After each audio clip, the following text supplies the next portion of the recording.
അധ്യക്ഷൻ കമൽഹാസൻ രാജ്യസഭയിലേക്ക്. മക്കൾ നീതിമയം കമൽഹാസനെ സ്ഥാനാർത്ഥിയായി പ്രഖ്യാപിച്ചു. പ്രമേയം എം നേതൃയോഗം അംഗീകരിച്ചു. DMKയുമായുള്ള ധാരണ പ്രകാരമാണ് തീരുമാനമെന്നും പ്രമേയത്തിൽ പറയുന്നു.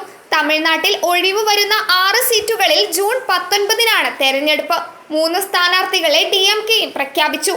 P. വിൽസൺ വീണ്ടും രാജ്യസഭയിലേക്ക് മത്സരിക്കും.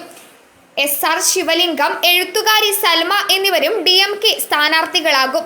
അതേസമയം നിലവിൽ രാജ്യസഭാ അംഗമായ വൈക്കോയ്ക്ക് സീറ്റ് നിഷേധിച്ചു. അതിനിടെ കമൽഹാസനെതിരെ BJP രംഗത്തെത്തി. കമൽഹാസൻ കന്നഡയെ അപമാനിച്ചെന്നാണ് BJPയുടെ ആരോപണം.